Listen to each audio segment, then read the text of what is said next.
ومن يقنت منكن لله ورسوله وتعمل صالحا نؤتها أجرها مرتين وأعتدنا لها رزقا كريما. يا نساء النبي إن اتقيتن فلا تخضعن بالقول فيطمع الذي في قلبه مرض وقلن قولا معروفا وقرن في بيوتكن ولا تبرجن تبرج الجاهلية الأولى وأقمنا الصلاة وآتينا الزكاة وأطعنا الله ورسوله إنما يريد الله ليذهب عنكم الرجس أهل البيت ويطهركم تطهيرا.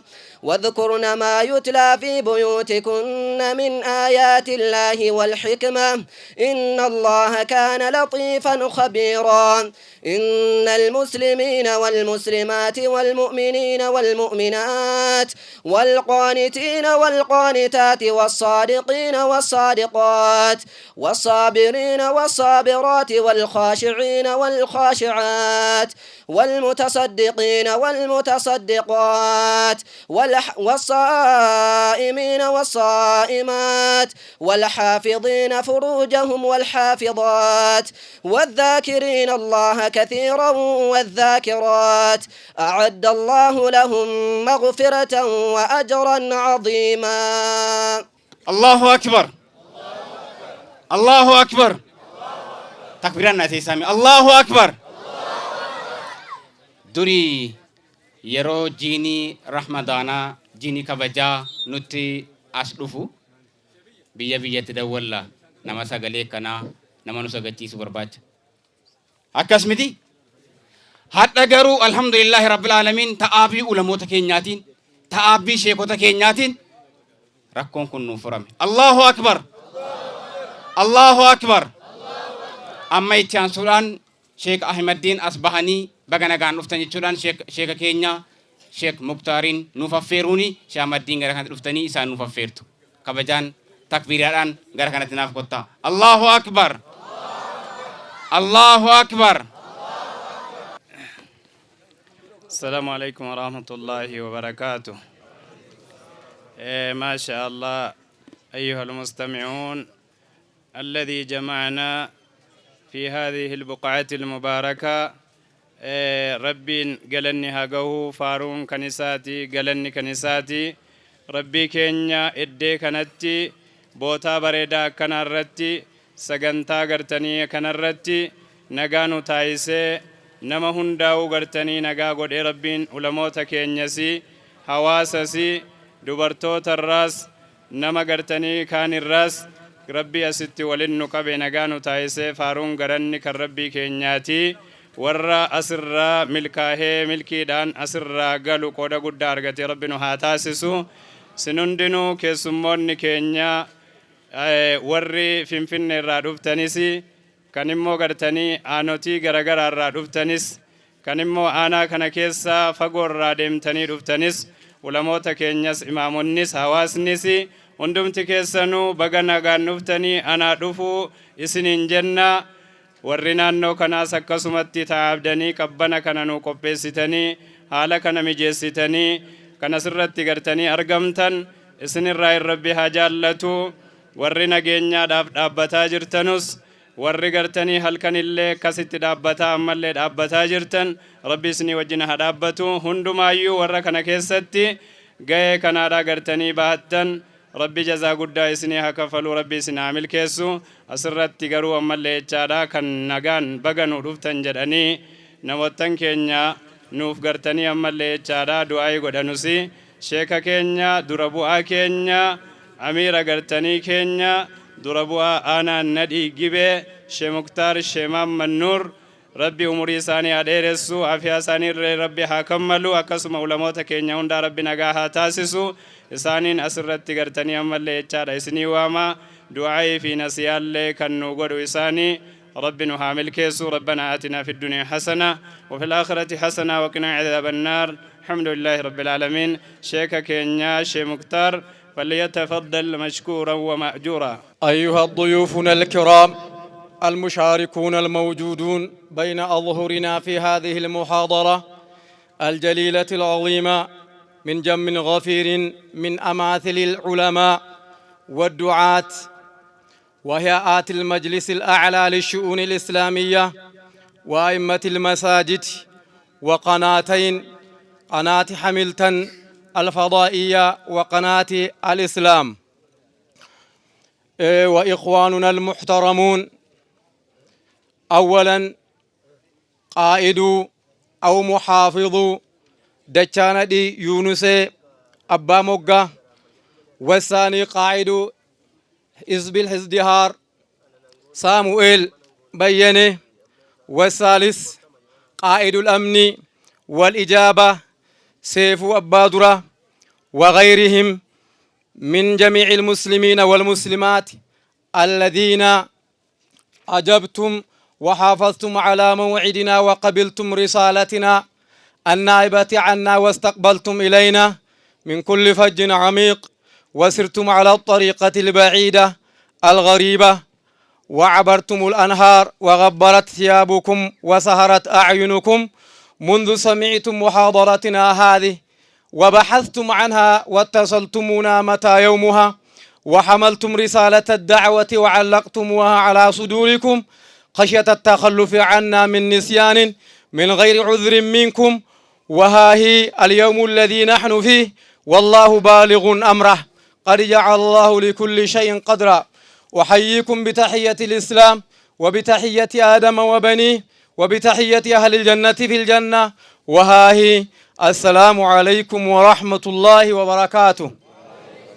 الآن أوان الشروع في المقصود أيها المسلمون، ومقصودنا الرئيسي الأول من دعوتنا إليكم في هذا اليوم إلى جنب دعواتكم وإرشاداتكم وتوجيهاتكم النافعة إيانا، نحن من حاجة إلى تحقيق وحدة الشعب ونصيحتكم النامية للإيمان لشعبنا الإسلامية إن شاء الله تعالى ذكره الآخذة الدقيقة الوجيزة المتضمنة لجوامع الكلم وبراعة الاستهلال، هو إرساء قدم العلم في هذه القرية التي تسمى دجاندي وما جاورها إلى حدود مديريتنا بشتى الوسائل المقدورة بقدرة الله تعالى بإفهام الشعب الإسلامي بفائدة العلم في الدنيا والآخرة وإرساخ محبته في قلوب مجتمعاتنا، هذا لكي يتساهم كل فرد بما ينبغي له وبمثله وبما تيسر له من خدمة هذا الدين وإعزازه، لأن الحضارة التي نحن فيها لا تجيز السعي لطلب قوام المعاش إلى جنب تعليم العلم الشرعي ونشره بين أبنائنا المسلمين الموجودين بكثرة في هذا الزمن، المحتاجين إلى الازدياد بعلوم الشرعية من جميع الفنون، لا سيما في هذا الزمن المعاصرة التي كثرت فيه الفرقة الضالة المضلة كالخوارج والمعتزلة والجهمية والأشاعرة وفرقة الأحباش المشككين المضلين أبناء المسلمين عن فطرة الله التي فطر الناس عليها وعن عقيدتهم الصافية النقية البيضاء. لقد مر بنا بالعديد من التحديات ووصلنا إلى هذه المرحلة، مرحلة خدمة ديننا الحنيف، لذا ينبغي لعلمائنا التصدر والتفرغ لمحاربة هذه الأعداء الضالة المضلة ليلا ونهارا بتعليم الناس عقيدتهم السليمة بتأليف وتصنيف ودعوة وتبصيرهم بعقيدة السلف الصالح من أصحاب النبي صلى الله عليه وسلم والتابعين لهم بإحسان إلى يوم الدين. الثاني من دعوتنا تطبيق قول النبي صلى الله عليه وسلم في معاونة العباد فيما بينهم. قال النبي صلى الله عليه وسلم: من يكن في حاجة أخيه يكن الله في حاجته. وقال: المسلم أخو المسلم لا يظلمه ولا يسلمه، من كان في حاجة أخيه فإن الله في حاجته. ومن فرج عن مسلم كربة فرج الله عنه بها كربة من كرب يوم القيامة. لذا دعوناكم يا أمة الإسلام في هذا اليوم المبارك لكي تتساهموا وتحملوا هذه العباءة الثقيلة وتقللوه بعون الله تعالى، وما تفعلوا من خير فلن تكفروا والله عليم بالمتقين. وقال تعالى وما جعلناهم جسدا لا يأكلون الطعام وما كانوا خالدين. وقال تعالى فاتقوا الله ما استطعتم واسمعوا وأطيعوا وأنفقوا خيرا لأنفسكم ومن يوق شح نفسه فأولئك هم المفلحون. أشكركم باسمي وباسم مديرية نديقبه للمجلس الأعلى في شؤون الإسلامية، وصلى الله وسلم وبارك على سيدنا محمد وعلى آله وأصحابه وسلم تسليما كثيرا. kabajamtooti kan keenya ulamoonni gurguddaan akkuma sana du'aatonni imaamonni masjidaadha akkuma sana miseensi mana maree dhimmoota islaamummaa aanaa nadhiigibee keessatti argamtaniinu akkuma kana kabajamaan bulchaa ganda kanaadha Yunus Abbaa Moggaa akkuma kana dura taa'aan paartii badhaadhinaa ganda kana Saamu'eel akkuma kana itti gaafatamaan yookaan dura taa'an nageenyaan milishaa ganda kanaa Seefuu Abbaa Dura kabajamtooti ummatoota asitti argamtanii dhiiraaf gannootaan baga nagaan dhuftanii baga nu wajjiniin muhaadaraa bareedaa kana keessatti qooda fudhattan isiniin jechuun barbaada. Kanattaan suudhaan wanta dhaasitti muhaadaraan kun yookaan sagantaan kun qopheeffamuudhaaf barbaachisee fi koomee ilmiidha ganda kanaa fi naannoosi hamma daangaa aanaa keenyaatti yoo rabbi jedhee ilmi as keessatti xiqqaachuu barbaade yookaan yarachuu barbaade jechaadha gadi dhaabuudhaaf dhiirri gannoon abbaan qabeenyaa hojjetaan mootummaas muhaadaraan kun wanti ni barbaachiseef sanaaf jechuudha. Gara biraatiin lammaffaan akkuma kana jecha rasuula rabbii alayhi salaatu wassalaam namni haajaa obboleessa isaa keessa jiraate namni gargaarsa obboleessa isaa keessa jiraate rabbiin gargaarsa isaa keessa jira nuun jedha rasuula rabbii alayhi salaatu wassalaam. Kanaafuyyuu tokko tokkoon nama dhiirri gannoonni asitti ilmii gadi dhaabuudhaaf ilmii sabbachiisuudhaaf ilmii as keessatti diriirsuudhaaf ummanni muslimaadhaa qooda guddaa fudhachuun isinirraa barbaachisa jechuun kun dhaamsa keenya. Kanattaan suudhaan sagantaa taraa jiraatiin ulamoonni keenya as bahanii gorsa isin gorsan himansa jedhe isinitti himan qalbii keessanitti bareechitanii qaddaattanii qalbii keessanitti rarraafattanii asirraa deemuun barbaachisaadha. Sagantaan kun sagantaa miidhagaa ta'ee amma xumuraatti akka jechaadha sagantaa miidhagaa ta'e itti fufuudhaaf maqaa kootiif maqaa mana maree dhimmoota islaamummaa aanaa Nadhiigibeetiin isin gaafannaa. والسلام عليكم ورحمة الله وبركاته. السلام عليكم ورحمة الله وبركاته. عرفي سلامتك أنا بدا أما جرش مختار بينه يفهمنو قداتي بدا جتشور الدن نجلاك أبو الدن يفني. السلام عليكم ورحمة الله وبركاته. كبجم توتا كوري مجلسا أنا Nadhiigibee kabajamtoota abbootii amantaa aanaa kana kabajamtoota keessummoota karaa fagoo deemtanii bakka kanatti argamtan kabajamtoota hoggansa ganda dachaa Nadhii hoggansa aanaa Nadhiigibee as keessatti argamtan kabajamtoota ummata ganda dachaa Nadhiitii fi ummata aanaa Nadhiigibee bakka garaagaraarraa asitti argamtan hundi keessan baga guyyaa seena qabeessa kanatti baga nagaan dhuftan baga nagaan wal argine isiniin jechuun barbaada. Akkuma beekam guyyaadhaa wanti walitti qabamtaniif ni beekama. Namni hin beekne jira. Egaa biyyi tokko beekaadhaan malee jiraachuu hin dandeessu. Beektonni gahee olaanaadha. Guddina biyya tokkoo keessatti, seenaa biyya tokkoo keessatti, qaroomina biyya tokkoo keessatti beektonni jiraachuun baay'ee murteessaadha. Beektonni amantaas, beektonni saayinsiis walitti hidhamee beektonni biyya tokko keessatti qaroomina biyya tokkootiif, guddina biyya tokkootiif, nageenya biyya tokkootiif, misooma biyya tokkootiif baay'ee murteessaadha. Dhaloonni kan ijaaramu beekumsa irratti. Dhaloonni beekumsa hin qabne eessayyuu gahuu hin danda'u. dhaloonni beekumsa hin qabne waliin jiraachuu hin danda'u. Dhaloonni beekumsa hin qabne dinagdee horachuu hin danda'u. Dhaloonni beekumsa hin qabne waa'ee guddinaa, waa'ee jijjiiramaa yaaduu hin danda'u, hojjechuus hin danda'u. Kanaaf beekumsi baay'ee murteessaadha. Beekumsaaf immoo namni beekumsa dabarsu baay'ee murteessaadha. Namni beekumsa dabarsu yoo hin jirre, beektonni yoo hin jirre, namni irraa baratanu yoo hin jirre, dhaloonni barumsaa itti fufsiisuu hin danda'u, beekumsis umurii dheerachuu hin danda'u, itti fufuu hin danda'u. Kanaaf waggoota darbe keessatti, seenaawwan darban keessatti beektotaan jechuudha biyyi kan ijaaramaa deemu.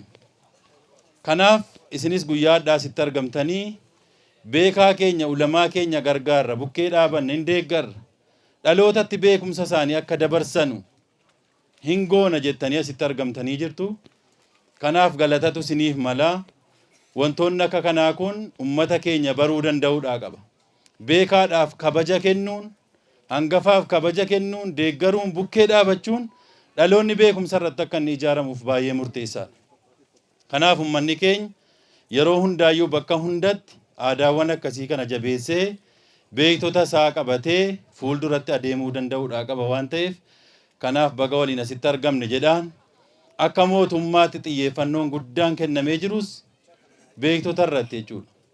Beekumsi yoo hin jirre biyyi teeknooloojiidhaan guddatu tokko illee hin jiraatu.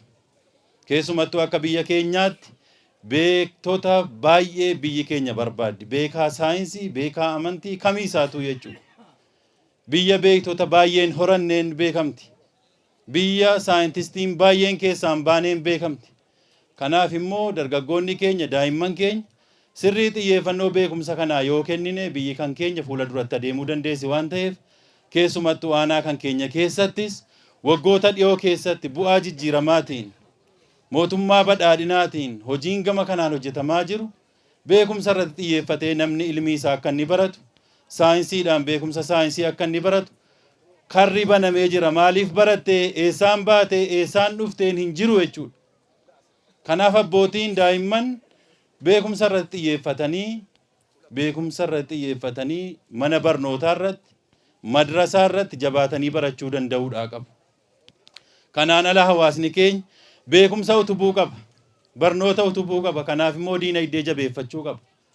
Namni qabeenya hin qabne kitaaba illee bitee ijoollee barsiisuu hin danda'u. Qabeenyi baay'ee barbaachisaadha, qabeenya horachuun jechuudha. Ijoollee uffata bitanii akkasiin hin beelaane godhanii nyaattee sirriitti akkasiin baratu taasisuun immoo qabeenya barbaada. Kanaaf immoo cimnee hojjechuu nu gaafata. Namni cimeen hojjenne qabeenyan horan beekumsa irrattis callume dheetaa ilaala malee keessatti hirmaachuu hin danda'u jechuudha. Kanaaf ummanni keenya carraawwan qabnu, haala mijataa qabnu, kallattii tarsiimoo imaammata yaadama akka paartii badhaadhinaatti gadi kaa'ame sirriitti qalbeeffannee fudhannee beekumsa irratti xiyyeeffannoo guddaa kennine namni barachuun akka inni barnootaan utubamuuf immoo qabeenya horachuun baay'ee barbaachisaadha. Kanaaf carraan uummanni keenya qabu keessumattuu gama diinagdeetiin baay'ee bal'aadha waan ta'eef bishaan baay'ee qabna, haala qilleensaa gaarii qabna. Yeroo kana keessatti bokkaan biyyi inni roobu baay'ee xiqqaadha. Biyyi inni roobu yeroo kana keessatti baay'ee xiqqaadha. Kanaaf haala gaariidhaan nu roobaa jira. Rooba kanatti fayyadamnee diinagdee keenya jabeeffachuun hawaasni keenya baay'ee barbaachisaadha. Diinagdee jabeeffachuuf immoo nageenya qabaachuun murteessaadha. Yoo nageenyi jiraate diinagdeen kan horatamuu danda'u. Diinagdeen naannoo kana keessatti utuu horatamuu danda'u dargaggoonni keenya keessumattuu yeroo ammaa rakkoo adda addaatiif saaxilamaa jiru. Fakkeenya yoo fudhattan namni hin beekne hin jiru. Dargaggoonni ganda kana keessaa ganda Dachaana Dhiitii gowwoomfamanii, dallaalamanii dararaa guddaa keessa jiru yeroo ammaa. Bakki jarri jiran kan hin beekamne, namni jarri bira jiran kan hin beekamne rakkoo hamaadhaaf saaxilamanii jiru. Du'aaf jireenya gidduu jiru. Sababni isaa asitti wal tumsinee cimnee utuu hojjechuudhaa qabnu karaa seeraan alaatiin diinatti wal kennee namni rakkoo hamaadhaaf saaxilamaa jira. Kaan du'aa jira, kaan du'aaf jireenya gidduu jira. Kanaaf dargaggoon kan keenya qe'ee isaatti, qe'ee abbaa isaatti hojjetee duroomuu tuu danda'u hadhas akkuma kaleessaa irbaata bineensaa ta'aa jira jechuudha. Kanaaf burjaajina adda addaa kan as keessan jiran keessumattuu amantaadhaan wal qabatee godina Jimmaa keessatti aanaa Nadhiigii keessattis haalli barame waan beekamuuf ammas amantaadhaan tuttuqnee uummata kana walitti buufna kan jedhee yaadaa jiru jira jechuudha. Uummanni keenya miidhamaara amantaan rakkoo keessa galee jira, namni cunqurfamaa jira, hijaaba malee mana barumsaa galuu hin qabnu, iqaama malee mana barumsaa galuu hin qabnu jedhanii uummata kakaasuuf jira jechuudha. Sa'aatii kana waadanuudhaan kakaafamaa jira. Hojjetaan mootummaan kakaafamaa jira, uummanni kakaafamaa jira. Dubbiin isaa wanti deema maaruuf filannoon naga qabeessa akka inni hin geggeeffamne, akka inni filannoon dimokiraatawaan biyya kanatti hin geggeeffamne, filannocha xureessanii maqaa mootummaa balleessuudhaaf malee bakka bu'anii adeemuudhaafis uummata kana fuudhanii deemuudhaafis imaammata tarsiimoo ifa ta'e yaadama ifa ta'e qabaatee kan dhufaarus hin jiru waan ta'eef isa kana burjaaja'uu dhiifnee sirriitti amantaa kan keenya eeggachuu danda'uudha. Yeroo ammaa kana mana barumsaa galuudhaaf hijaabni dhowwame, jilbaabni dhowwame tokko illee hin jiru. Sanaan dura dhowwamaa ture. Rakkoo kana hin qabu amma sirni kun. Hin sagadin kan jedhu hin qabu, jilbaabaan hin galin, of hin satarin sirni jedhu hin jiru amma. Garuu sobanii fakkeessanii akka waan sirni kun amantaa jibbaaruutti adeemuun hin jira waan ta'eef kana sirriitti beeknee xiinxallee beekumsa irratti dhaabbannee dhaabadhu jechuu danda'uunidha qabna. Kanaaf nageenya keenya yoo eegganne amantaan keenya hin jabaataa, tokkummaan keenya hin cima, wal jaalalli hin cima, biyyi kan keenya hin guddatti waan ta'eef kana irratti haa jabaannu siniin jechuu barbaada. Sagantaan kun kan abbootii keenyaati. Ankaraa malee hin cabsee keessa galee. Kanaaf na of kolchaan siniin jedha. Assalaamu alaikum wa rahmatullahi wa barakaatu. Ergaa isaan ammanuuf dabarsanii kaan kabajamoo obbo Kadir Abbaa Imaam muhaadaraan akka aanaa keenyaatti gandoota aanichaa mara keessatti yeroo geggeeffamu sagantaa kamillee yoo qabaatan biratti argamuudhaan bifa kanaan hawaasa muslimaa jabeessanii gadhaabuu keessatti gahee guddaadha kan isaan taphataa jiran. Allahu akbar. Allahu akbar. Kana qofallee miti. Akkuma isaan sila kaasanii kaan dargaggoonni bakkoota garaagaraatti rakkoon dhuunfaa haa ta'u rakkoon uumamaa yoo irra gahe jalqaba irratti kan nuti deeggarsa gaafannee kallattii yookaan karaa kan nuuf saaqanu isaanuma ture. Ammas nu gidduutti argamu bulchaa bulchiinsa aanaa keenyaa guddaa isaan galateeffannaani ergaa isaan amma hidhan hojiirra oolchuudhaan bara kun bara filannooti. Hundi keenyaayyuu waggoottan darban keessa mootummaan duraanii akkamitti amantaa muslimaa maal godhaa ture. Egaa sheekni keenya maal keessa turanii hadhagaan yeroo qabaatan booddee isaanis illee nuuf ibsu kallattiidhumaan gara sagantaa keenya itti aanutti ni seenna. Nashiidaadha qabna. Nashiidaa gabaabaa Sheekh Ahmaddiin Minbahir Rahmatii waggaa dheeraa dura dhagahaa ture hadha nu gidduutti argamu. Isaan gara kanatti takbiiraadhaan naaf madha. Allahu akbar. Jarri kun tokkoffaa kadhas na fide isinumaa wal baruudha. Assalaamu alaikum wa rahmatullahi wa barakaatu. Lammata immoo mucaa keenya mucaa Sayyidiraa Usmaaniin fakkaatu asitti dhalatee jireenyaan gammannee maal muhaadaraa kana inni nuun cufaa isaanuu gaafa nabiyyiin rabbii naaf yaa jedhu jaysal usraa kan jedhanu qophaa isaanii aan danda'a jedhe gurbaan kun hin cufaa maqaan isaas immoo dhaqeetuma wal gattame baal jedhame laata amiir al-munfiqiin jedhama. Allahu akbar. Inshallah akka akkanaatti immoo biyya sanuutu faatihaanaa qaree du'eera jedhee naa qaraamaa ture. Qaraamaan naa kana fa'ii dhaggeeffatanii kaanii qaalichi kun hin jiran du'aniiru jedhanii du'aannaa kadhatamaa ture rabbi deetumaan dhaanna ga'e. Alhamdulillah rabbil aalamiin. Inni nu wadha walitti qabamneef kun immoo eenyuun fakkaatu jarri kun? Nabiyyuma rabbii fakkaatu sallallahu alaihi wasallam. Jarri kun rasuulillah jedhan ergamaa rasuula rabbiiti waan isaan jedhan garaa guuttatanii himanii isinitti naqaa jedhu takka isinitti naqanii jarri deemu ijoolleetti darbammoo. Kanaa jennaan ilmii gadhaabuudha. Wanti isaa nabiyyii rabbii taqabbaluudha isin biratti inni isin ilaaluu qabdan sallallahu alaihi wasallam. Mee jedha Allahu akbar. Allahu akbar.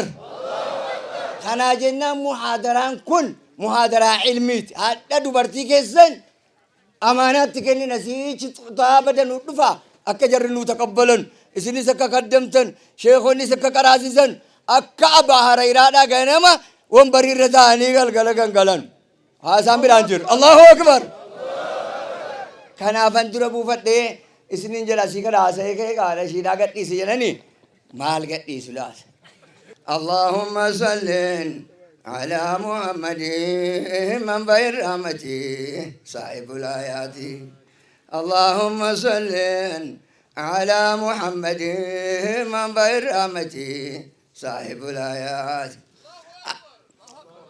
akka hijraa nabii baruu namni yaadu waggaa 10 bargee kuyyadduun taa'uu isaan dhowwite jarattiin babbadduun hin ajjeefna jechaa mari'attuu barbaadu azaaba keessatti rabbisii hawaadu manatti marsanii shabaabotiin hunduu seebii qabatanii kan karrisaadu aliyyiin kaanii ilaalan qaawwa yedduun ati ciis jedhanii mootiin koo amadu barrii banatanii baan jareeddu biyyootti facaafnaan rafta jarree hunduu abbaa bakrii jedhana jedhu gasaddu mootii koo simbira anafuun barbaadu wajjiniin deemanii lixan gaara hedduu wajjiniin deemanii lixan gaara hedduu barbaacha kaanii mana lixan hunduu laalanii dhabanii aaran jarri hunduu aliyyiin kaanii dhaabatanii hedduu aliyyiin kaanii yaa jaratti baddu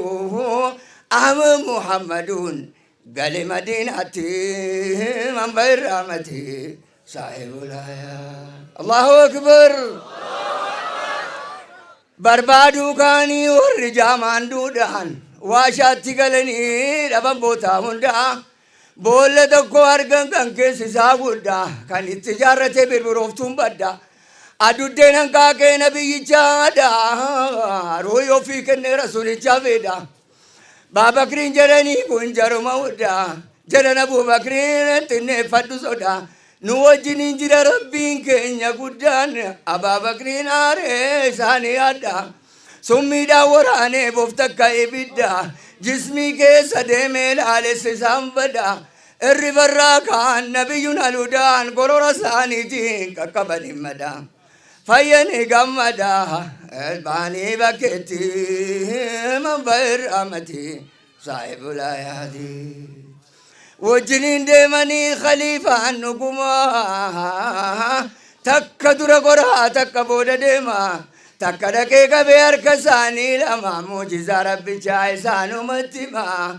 قرآن تبوسي قفتار رب السبا أن صدفا كيسا أيوتا تاني لما سراغا كنكران كنكبو چلوما إسان كبو جريرو فت سردما فردسا ولنا يا نبي الرحمة ديفم نمانا قدي سمبر بادوهما فردسا رابوه ديما قتا إلون قتا جاما ساني لمن ديفم من سكت يا نبي الرحمة إديما قاما إديما قانا قاتي من بير رحمتي أسمان ديماني نبي المختاري أبا بكري فمس عامر منفيري بيلي تجبان نانسان كوكي غروري مانا توكو جرا براكرا دارين إيه جران أبا بكري نتويتي غري مرحبا جراني سيد الأخياري ريتي توكو جرتي كانو كتبري هاتي أمي مابد ورينا مغاري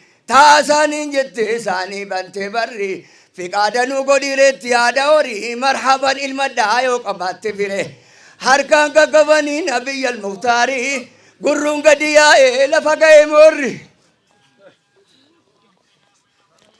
المتجيزني سيد أبو بكري تاني لغني كوفان جري أريم بري وصفم موجزة مختاري كبشم قوتني والكنني بري بركان ديري كما بدتي من بير رحمتي صاحب الآيات اللهم صل على محمد من بير رحمتي صاحب إسانتي كان نوفي أبا منا ورسا قافة مال أرقانكنا والله أكبر إسانتي كان نوفي أبا منا ورسا قافة مال أرقانكنا جتناتي مع بعد يا نميتشنن أنا من سديد وفان كان أرقانكنا توكو جرا كيسا كان كدو كنا برني فول ساين جرمو كنا أنا كدتني رتي من كنا كسا المتني سيام بسن كنا قرولي دني قايا تركي سنان